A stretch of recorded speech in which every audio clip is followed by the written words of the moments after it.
Hello viewers, welcome to the Bong নিশাস kitchen. আজকে আমি হাজির হয়েছি মটন হান্ডি কষা নিয়ে। ভীষণ লোভনীয়, খেতে দারুণ ভালো, ভাত রুটি সব কিছুর সঙ্গে খেতে দারুণ লাগে। আশা করি এই ভিডিওটা আপনাদের খুব ভালো লাগবে।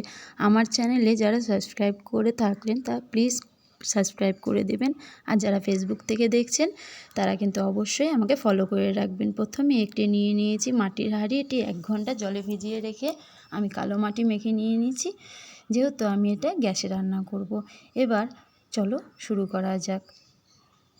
প্রথমে একটি পাত্রের মধ্যে রসুন, লঙ্কা, আদা, কুচনো পেঁয়াজ কেটে নিয়ে নিয়েছি। এবার এটি শিলনোড়ার মধ্যে মিহি করে একটি মশলা পেস্ট করে নিচ্ছি। ভালো করে মশলাটি পেস্ট করে নিয়ে একটি বাটির মধ্যে রেখে দিলাম। এবার একটি প্লেটের মধ্যে নিয়ে নিচ্ছি। মটনটা ভালো করে ধুয়ে নিলাম। ধুয়ে নিয়ে তার মধ্যে কুচনো পেঁয়াজ, কুচনো টমেটো, কিছুটা রসুন এবং বেটে রাখা মশলা দিয়ে দেবো, হলুদ, লবণ, কাশ্মীরি লাল লঙ্কার গুঁড়ো যাতে কালারটা ভালো হয়, সরষের তেল, টক দই। এবার ভালো করে হাতের সাহায্যে কষলে মেখে নেব।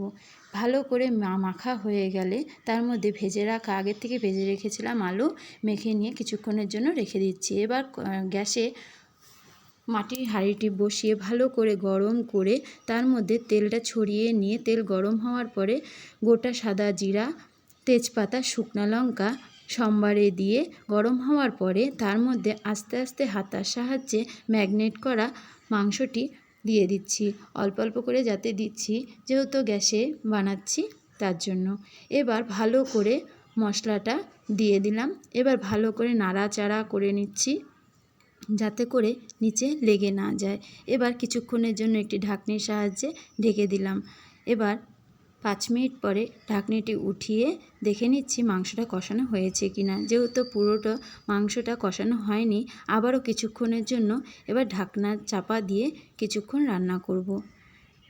ভালো করে ঢাকনা চাপা দিয়ে 10 মিনিট পরে আবারও ঢাকনাটা উঠিয়ে দেখে নিচ্ছি মাংসটা কষানো হয়েছে কিনা। মাংসটা কষানো হয়ে গেলে মশলার জলটা দিয়ে ভালো করে নাড়াচাড়া করে এবার ঢাকনা চাপা দিয়ে আগের থেকে মেখে রেখেছিলাম আটাটা দিয়ে ভালো করে মুখটা আটকে দিয়ে যাতে ভাপটা না বেরিয়ে যায়, ভালো করে আটকে দিয়ে এবার আধা ঘন্টা পরে মুখটা খুলে দেব। ভালো করে ঢাকনাটা উঠিয়ে দেখে নিব মাংসটা সেদ্ধ হয়েছে কি না। মাংসটা একদম সেদ্ধ হয়ে গিয়েছিল, খেতে কিন্তু অসাধারণ হয়েছিল। তোমরা যারা এরকম করে মাটির হাঁড়িতে হান্ডি মাটন কষা রাঁধতে চাও, এরকম করে কিন্তু অবশ্যই রাঁধতে পারো। তোমাদের এই ভিডিওটা কেমন লাগলো অবশ্যই কিন্তু কমেন্ট করে জানাবে।